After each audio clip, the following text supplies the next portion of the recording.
And I will now read the opening karakia. So, whakataka, te hau ki te uru, whakataka te hau ki te tonga. Kia mā kina kina ki uta, kia mā taratara ki tai. E he aka ana te atakura, he teo, he huka, he hohu, ti he mari ora. So welcome everyone to today's Pūroro Hatepe Regulatory Processes Committee meeting. Please note that the meeting is being live streamed. Please let me or Democracy Services know if you intend leaving the meeting.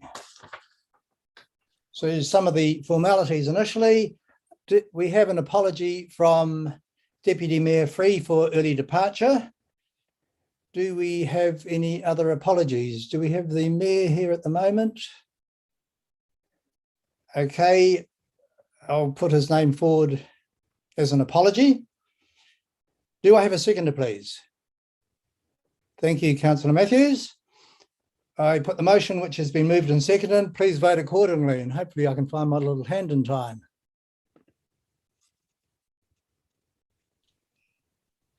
I don't know how to do it off my phone, sorry, so I'll be signaling with my hand. Yeah, well, there's so few of us that hands are good if we, yeah, right. Okay, that motion has been carried. Call on members to declare any conflicts of interest that they may have in relation to the items on the agenda. Okay, there being none, I move that we approve the minutes of the Regulatory Processes Committee held on the 11th of August 2021, having been circulated, may be taken as read and confirmed as an accurate record of that meeting. Seconder, please. Thank you, Deputy Mayor Free. I put the motion which has been moved and seconded. I'm just going to put my hand up. Please vote accordingly. Okay, that has been carried unanimously. There are no items not on the agenda. We have one public participant, so we welcome along Claire Bibby from the Glenside, the chair or president? Chair of the President. Sorry? President. Right. Welcome, President of the Glenside Progressive Association, to speak to us on suburb boundary changes. And you have been told you have 10 minutes, allow questions within that time, and we won't be discussing it any further at this meeting itself. So over to you, Claire, right now. Thank you. This is carrying on the work that we were doing last year with the suburb boundaries, and the discussion last year was quite a significant one. This is a minor adjustment. Currently, the Stebbings Road and Glenside Road are in the middle of, the boundary goes through the middle of these two roads, and I've circulated prior to the meeting, Carleen Thomas kindly sent through a PDF, which I think Sean's going to throw up, so you can see how the boundary goes down the middle with most of Stebbings Road in Churton Park and the line right down the middle of Glenside Road. So what we're asking is for the boundary to be adjusted so that it actually follows the property boundaries instead of going down the middle of the road and on the outside of the road, and put those roads clearly in Glenside. The reason being is that there's no houses affected by this change. In my document I've circulated to you, you'll see Stebbings Road is at the bottom of a cliff. It's only accessible from Glenside Road, and Glenside Road is the same. There's no houses that are in Churton Park that are accessible from Glenside Road. Carleen said that the reason they didn't change it is it wasn't confusing, but it is to us here, and I don't know how council measures confusing, but we see the real estate agents marketing Glenside Road as Churton Park, which isn't very ethical. We do point that out when we are able to pick that up, but they're just taking advantage of the fact that it's not clear where the boundary is. Also, historically, it's been in our community forever. The Stebbings family used to live at the end of Stebbings Road since 1863, and with before that it was the Riddick, so it's not a road that's ever been in Churton Park. The other thing is that there's mixed messages in council as well. There's a lot of activity that happens on Glenside Road. There's water issues, there's roading issues, there's construction, all sorts of things happening down there. It's a very small road, and when people in council call it Churton Park or address their documents as Churton Park, that's sending a mixed message to the wider community as well. So really, we're just asking that it's made clear. And Sean, if you pop up the PowerPoints that I sent you, you'll be able to see. I got Barry Blackett to do this just to show you. We've tried to keep it as close to the boundary as possible so that it's not frustrating for Carleen and Michael's team. You can go on to the next PowerPoint. The purple is what we're suggesting. If you just scroll down to the next one, Sean, you see it just follows the boundaries on the cliff, and then it goes a bit, stays the same as it goes around that property on the corner. And the next one, Sean, just takes it down to the end, but it puts it clearly, shows that Glenside Road is in Glenside and not in Churton Park, so that people don't take advantage of it and send those mixed messages. That's pretty much all I have to say. I just want to acknowledge the work that Barry Blackett and the Glenside residents have been doing along Stebbings Stream and alongside Stebbings Road. It's a really, really popular walkway, and they've been doing restoration planting since 2003 with the support of the council for the plants that they get and some of the grants that they get for spraying pest plants. Thank you. Open for any questions. Thank you very much for that, Claire. I do have one question. I can't see any others at the moment. My question is, so both Glenside Road and Stebbings Road, so that side of the road, which is currently deemed to be Churton Park, you're saying on both sides of the Churton Park side of the road, there are no houses, there are no... In the Glenside suburb, there are no houses in the Churton Park suburb accessible from Glenside Road or Stebbings Road. So Stebbings Road, it's on a cliff face. I sent that photo through in my written submission. It's a sheer cliff, and there's the corner property is in Glenside, and it's accessible from either road. I don't know where Rodney Khandallah will put his driveway. It's on the property map as number 1, Stebbings Road, but it's in the Glenside suburb, and it's only accessible from Glenside. And all the others, there's no access at all because Khandallah's put a whole lot of fill in, and they've already built the houses there, so there's no new houses that'll go in there. There is a subdivision in Hillswater that may or may not go through, but roading team have recommended there's no access off Glenside Road, and the property owners have gone and put a big, huge sewage or water sump right in the middle of by the stream there, so they wouldn't be able to go up there anyway. And council have asked them to do all the access to the subdivision off Hillswater Drive, not off Glenside Road. Okay, thank you for that. If there are no further questions, we will discuss this outside of this meeting and we'll refer it to officers to see where we go from here. So thank you very much for your presentation.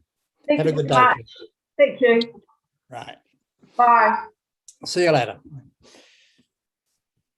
Okay, moving on. I'm not sure whether I officially gave a warm welcome to all the officers who are sitting quietly there in the background, waiting their turn. So welcome to all the officers who play a vital part in this meeting. So going on to general business, we have item 2.1, which is a proposed road closure of, well, yeah, there's 5 of them. So we'll welcome officers Maria Tamo and Sean Woodcock to introduce the paper and then to answer any questions. So over to you, Maria or Sean. Morning, can you hear me? Yes, sure can. So we have the Kilburnie Christmas Parade, Beers at the Basin this year. Can you hear me? Oh, you're gone. Oh, here we go. Anzac for next year, the New Zealand cycle race, which has an extension due to international requirements, and Round the Bays, which is the same old, but they're still going this year to hopefully do without COVID next year. Okay, thank Do you you. have any questions? If Councillor Condry has a question. Yep. Thank you. Just interested in the Anzac Day road, why those specific streets are being closed, some of those additional streets, but not others. Like I can see some other little rights of way and stuff that are near the area that aren't being closed. So I was just curious about what the reasoning was behind which streets they've chosen to close. Because the traffic can't get into those streets anyway. You know, like the one where the cafe is, and the one-way system where of Taranaki Street, where they go into, they can't go anywhere anyway, so they just close as part of the bigger road picture, and I didn't feel the need to actually put those in because it hasn't changed over the years, but we can if you want to. So those streets essentially are not accessible, but they're not. Not to vehicles, but to the public, pedestrians. Is that what you mean? Yeah. Yeah. So I think it would be clearer if there are streets that aren't accessible to vehicles. Yes. It probably would be clearer if we labelled them as closed. Okay. That would be useful. My other question was then around the cycle race and just how did the road closures go last year? It was the first time last year. Were there any issues with the road closures? No, we had actually, quite surprisingly, we had no complaints at all. The public welcomed the event very happily. And a lot of people attended more than they even thought they would. This year, it's a bit longer. We could receive some complaints, but we'll just, if we do on the way to, we'll manage it. And of course, if we do have any after, we will bring that up at the next, request. Thank you. Councillor O'Neill has a question.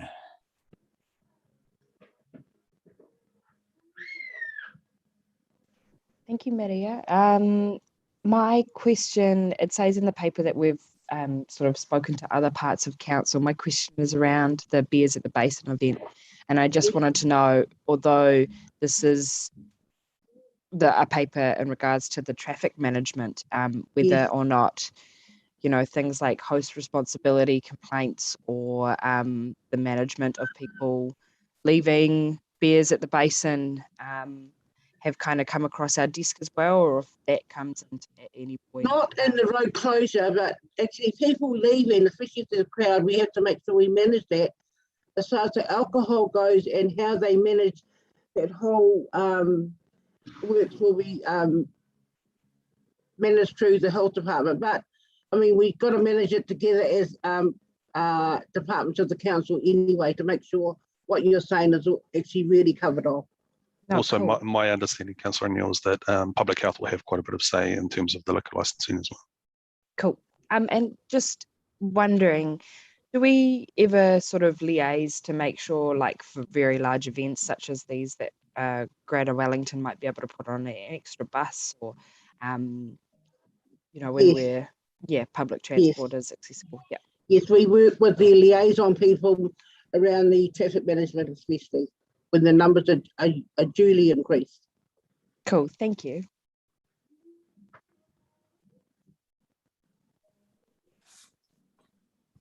Okay, thank you very much for that, Maria. You can put your hand down now, Councillor O'Neill.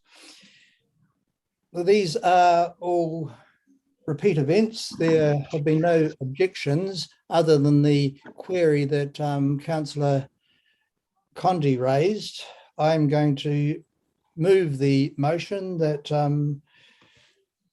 we accept the officer's recommendations in terms of the road closures for these 5 events.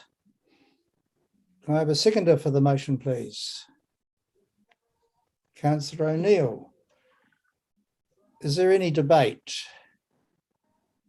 Can I just make the comment in regard to what Councillor Condi suggested? I can see where she's coming from, but if these particular side streets have not been, if there hasn't been the need for closing these before, I'm wondering whether there's going to be, I'm not sure if you're suggesting that we do look at doing this, and if we do, then will that involve other more expense in terms of traffic management?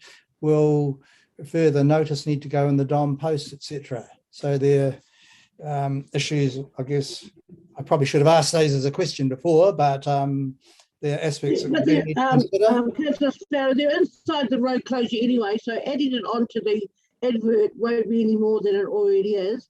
It's just being clearer, what the council wanted actually for us to be clearer about which roads are actually closed. So it's not a biggie. It can be done, and this I think is the only event where that doesn't actually happen, because it's already inside the bigger picture. We can do it. It's not going to cost more. Okay, right. Thank you. You happy with that, Councillor Condi? Right. Councillor Sparrow and Condi, sorry. Yep. Can I please just check? Do you want to move an amended motion to accommodate that, or are you sort of happy that it's been captured? I'm happy that it's been captured. Thanks, Sean. Cool. Thank you. Right, on that basis, and there being no further debate, I put the motion which has been moved and seconded. Please vote. Oh, I found my little tick. Right. Okay. Did you put your hand up, Deputy Mayor? Yep, right. Thank you. That is carried unanimously. Thank you. Moving on to next one. Item 2.2, proposed road stopping Knigges in Tiaro. I call on officers Sarah Jane Still and John Friends to introduce the paper and to answer any questions. Morning all. Hello. Morning. I don't think John is tuning up. I think he has another meeting to I'm here, Sarah. Oh, you are. Hello. Hello. Okay. So the Knigges Ave one, do we need a bit more of an explainer, or are we happy to move straight into questions?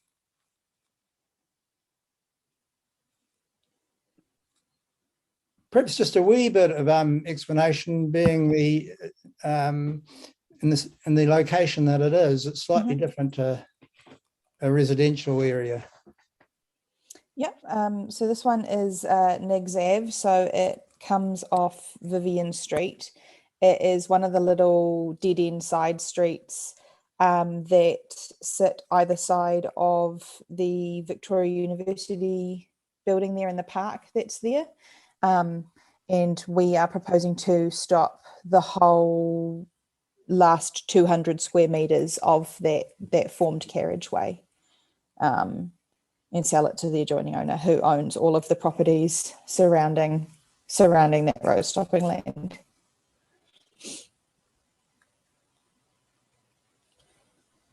Okay, thank you. Are there any questions for officers?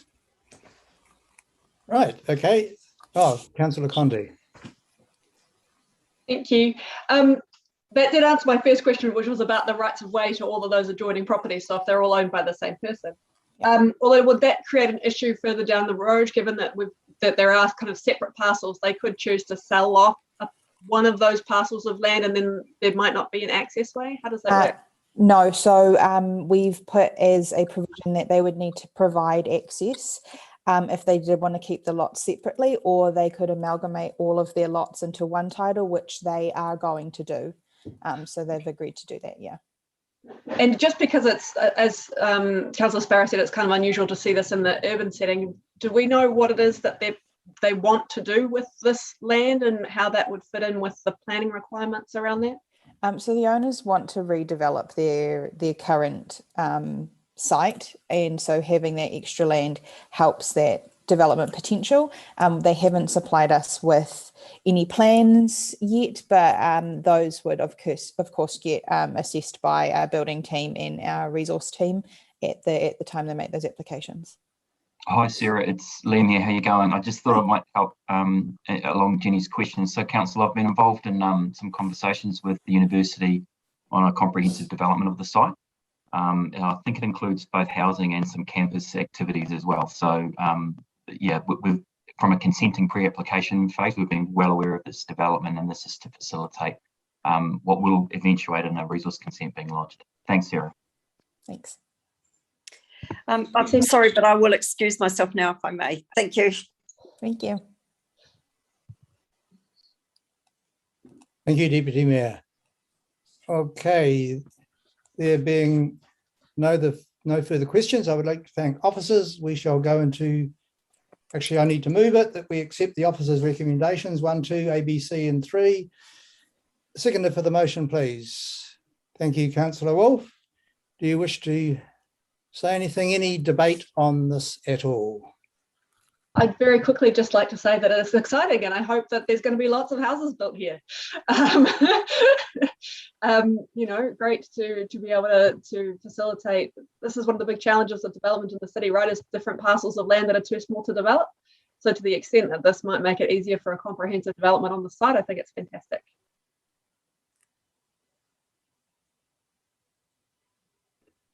Thank you for that. Right. I therefore put the motion which has been moved and seconded. Please vote accordingly.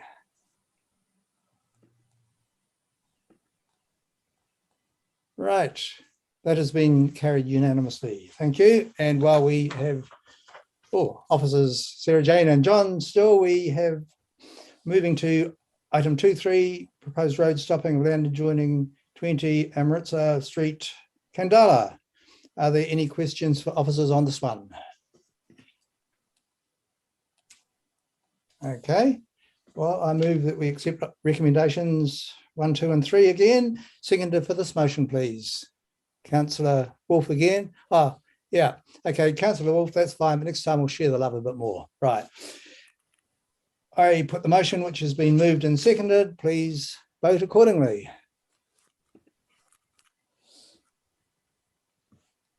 All right, thank you. Again, carried unanimously.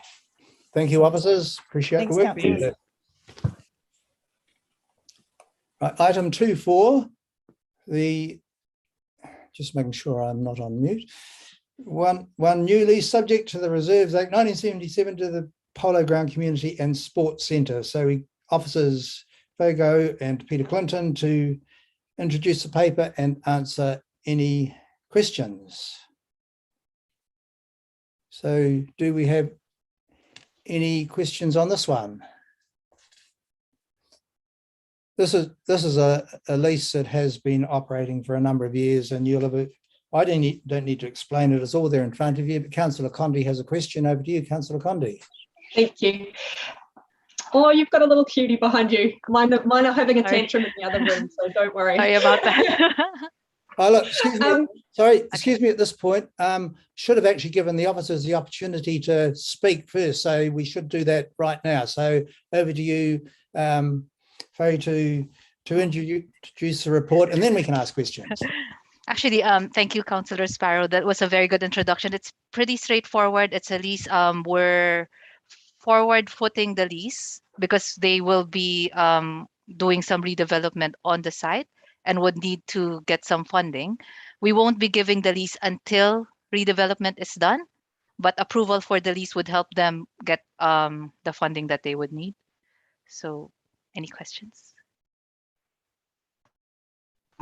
Thanks. My question was, thank you. My question was actually around the funding of it from a council point of view. So I don't know if you can answer this one, but just wondering where the funding is coming from in the council, from the council side of the project, and whether that funding will be released prior to the clubs being able to provide their side of the contribution. I will have to double check with our assets team. From what I understand, so from what I understand is that it's part of our asset maintenance funding. So we're just rejigging it to go with what the good plans are, but it is part of the asset funding. Cool. Happy to follow up offline. Thank you. Kia ora, Councillor Condi. I just may want to add, you may recall that this group got some funding through the Social and Recreation Fund that went through Council earlier this year. Yes, good morning, councillors. I'll just add to that as well. Yeah, it is a mix. It is a mix of, from council side, is a mix of the, Sean's correct, the Social Recreation Fund, $300,000 recently approved by that committee. And the asset budget line will be renewals, which is the club rooms are in line for some timed renewals anyway. So this has been brought forward to accommodate that. And then the combined club itself is fundraising the balance up to 40% of the overall cost build. So that's the makeup of the funding. Thank you. Thank you for that, Peter. Any other questions? If not, I move that we accept recommendations 1, 2, and 3. A seconder for the motion, please. Thank you, Councillor Matthews. Right. Oh, okay. Is there any debate on this one? Okay. I put the motion then, which has been, I see everyone's voting. Okay, right.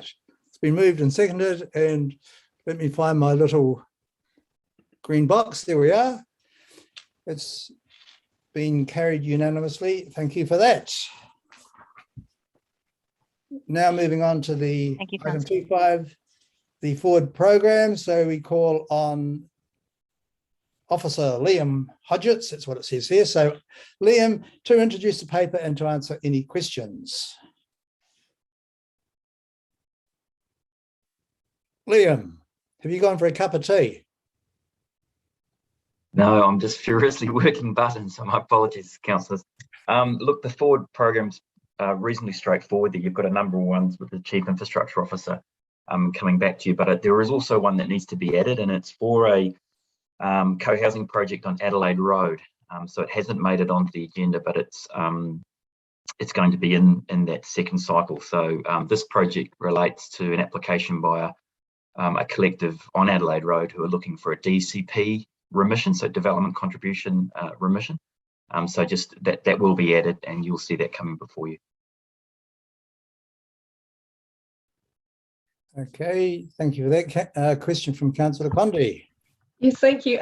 My question was just why we aren't getting any traffic resolutions in October, because my understanding was we were going to go to every 2 months, and since we didn't have traffic resolutions this month in September, I would expect to see them in October, but in fact they're on the forward program for November. Yeah, I can't answer that, Jenny, but I'll provide an email update from Brad if you like. If it means Brad's online, of course. Or Sean, do you have a possibly answer that? Great, thanks. So I think the reason is that their consultation and engagement had to get moved because of COVID lockdowns, and so that's pushed everything back slightly.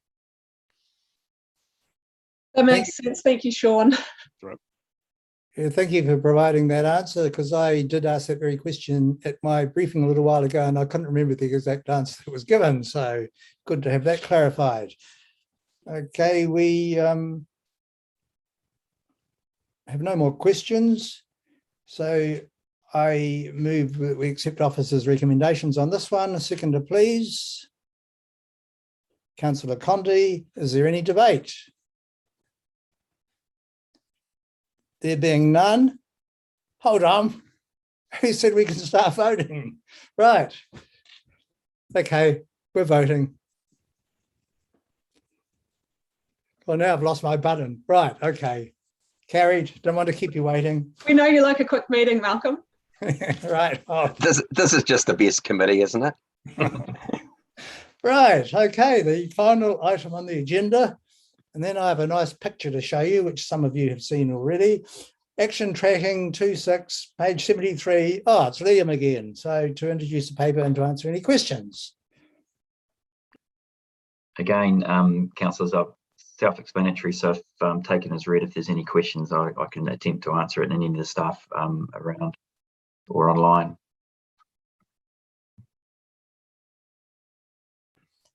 I have none, and I can't see anyone else with a question, so we are going to move the motion. Seconder, please. Who hasn't had a turn? Liz, right, thank you. Do we have any debate?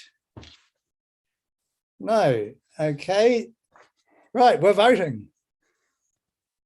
Got to find my little green, there we are. Oh, Councillor Condi, did you put your hand up? Oh no, right, okay. Everyone's done their thing. Thank you very much. That is carried, and we are now, in terms of sharing the love, I've asked Councillor Matthews to say the closing karakia. Over to you, Councillor Matthews. Unuhia, unuhia, unuhia ki te uru tapunui.